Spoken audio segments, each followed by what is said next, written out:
There's value in knowing different ways to combat a lack of motivation, but they might not be as effective if they're not tailored to your specific situation. After all, how can you effectively deal with an issue if you don't really understand it or why it's there in the first place? In this video, I want to cover 7 common reasons why students aren't motivated to study, or generally why people aren't as motivated to get their work done. See if any of these apply to you and have a think about how you can change them moving forward. Oftentimes when students are lacking motivation, they can be quite harsh on themselves and immediately jump to the idea that they're just being lazy or they're not trying hard enough or something like that. But sometimes your lack of motivation is just a sign that you're tired and you need to rest. It's better for you to understand this as it's happening, take the time that you need to rest, and then come back to your work instead of just forcing yourself to push through. You'll end up working with a better attitude and most likely get more work done and to a higher quality if you give yourself the rest that you need. Sometimes it can be hard to differentiate between being physically tired and mentally tired and just having a lack of motivation due to a bunch of other things. So try to think about, how often you've been working, the other factors in your life that might be causing you to be tired. Have you been physically pushing yourself more than usual, maybe at the gym or in sports? Think about your life, as we like to say in medicine, holistically, and consider whether you just need some time to rest and recover. You might also be feeling low motivation because of stress. Having a lot of stress can become really overwhelming, which can just lead to you sometimes shutting down,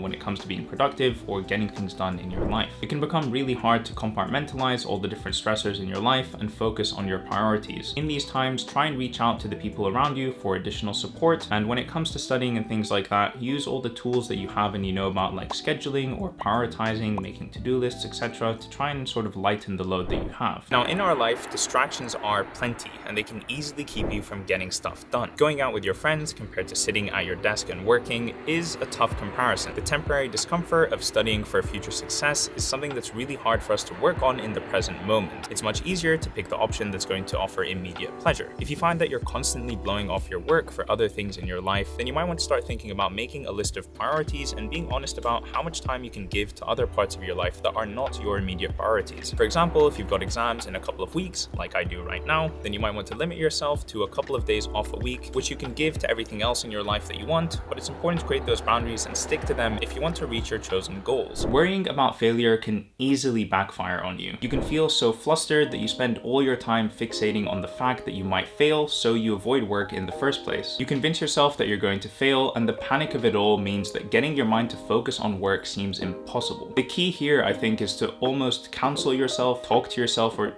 be your own hype man or hype woman, and see if you can change your thinking and your mindset into believing that if you put in the work now, then this actually gives you a better chance of success in the future. Not trying in the first place or not trying at all is pretty much the only way that you're guaranteed failure. Doing even a small amount of work or a small amount of effort towards the goal or towards the exam or studying or whatever is going to result in some sort of improvement, no matter how small or how big. And spending all your time worrying about failure sabotages your own success. If you can relate to some of these feelings or thought patterns, then remember that you've gotten this far in your journey for a reason, and that reason is unlikely to be that you are a failure. It's much more likely because you deserve to be here, you're capable of being here, and you can do this and you can get through this. If you can overcome the negative thoughts and feelings around I'm going to fail, no matter how much work I do, it's not going to be worth it or enough, etc., and see the time that you have to work as an opportunity to succeed instead of a certain path to failure, and you're going to do much better than you would have otherwise. Trust me, I've been using these Jedi mind tricks on myself, talking to myself, convincing myself, telling myself all these things just so I can keep a good mental state and,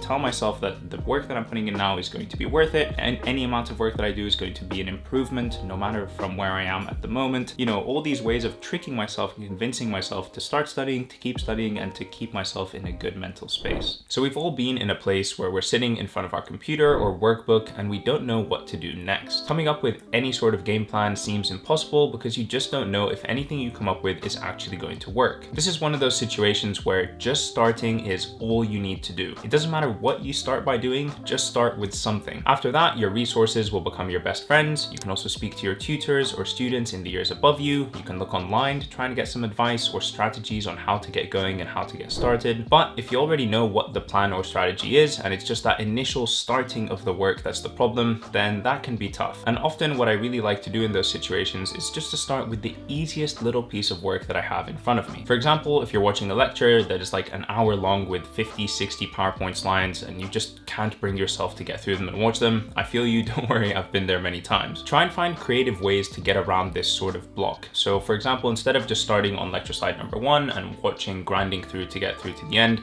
you might want to pick out certain topics or titles that you think are high yield or the most important, and then you can go on YouTube or other resources and search up videos or other maybe more interesting ways of learning that same information. Resources like Sketchy Medical, the cartoon drawings that help you memorize things, or random YouTube videos, or things like Osmosis, flashcards, past paper questions. You know, there's so many different ways to study the exact same thing. And if you're finding particular difficulty sitting through a boring lecture, which I have many times, try and get creative and find other ways to study the exact same knowledge. Honestly, just find any way that you can get started and get into that studying zone and mood. Get flexible with your study style and get creative, and just work your way around that initial block. You're going to feel less motivated the more you study if you're already studying for long periods of time. Just makes sense. At the end of my USMLE studying period and other big exam periods in medical school and before, I was just getting less and less motivated with each day that I continued going on. Say for example that you've been working for 4 hours today, but you start to feel unmotivated. Instead of realizing that you've probably hit your limit for the day and need to rest, you decide to push yourself for another 4 hours of work. You grind out these 4 hours of not so great studying and end your day feeling like trash. When you wake up the next morning, you're so much less likely to do another full quality day of studying because you've overworked yourself the night before. Working too much or too hard is really tough to gauge, especially when there's all kinds of peers around you who are probably working very long hours or very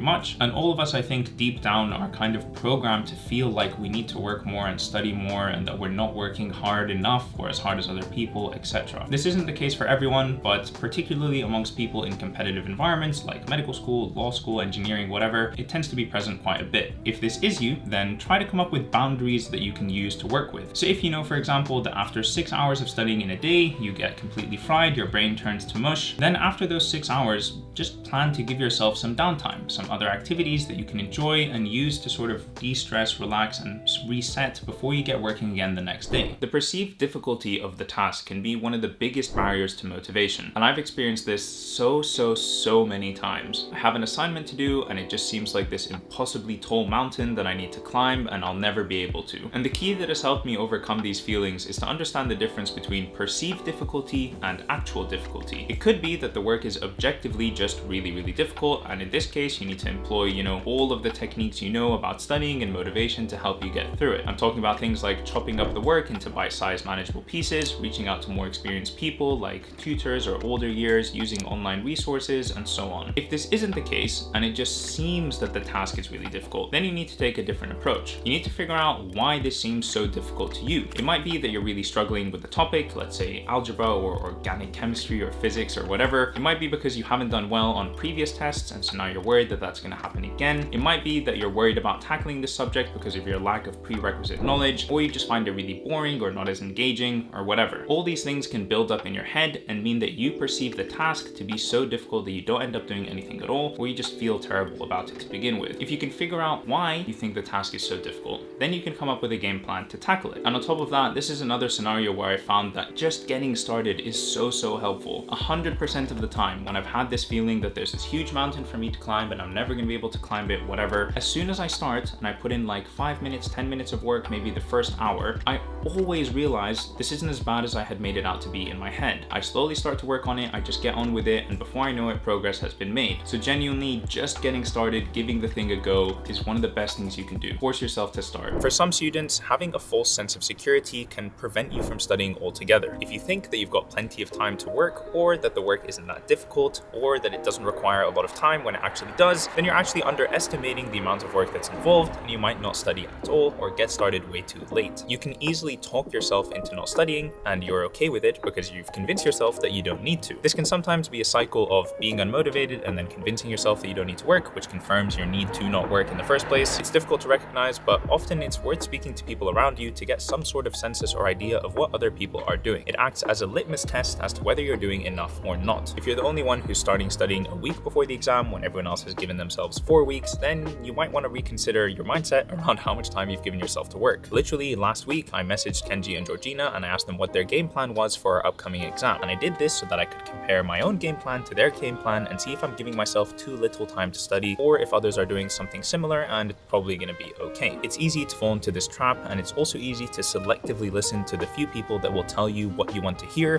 confirmation bias and all of that. You need to try and take a step back and think about things a little bit more critically than just through the filter of being unmotivated. I hope this video has helped you to think about some of the reasons why you might be feeling unmotivated. I feel that it's really important on this channel that we discuss some of the reasons why we're not feeling motivated, as opposed to just always talking about solutions and ways you can do things. I think both are really important in how we think about our work or our studying, and so we should discuss both. If you've got any additional reasons why you think you might be unmotivated or are looking for advice or help from anyone else in a studying or university community, please do leave a comment down below, and I'm sure myself or someone else can hopefully get back to you and we can all share our ideas around motivation and studying. And that's it for me. Until next time, I'll catch you in the next one. Peace.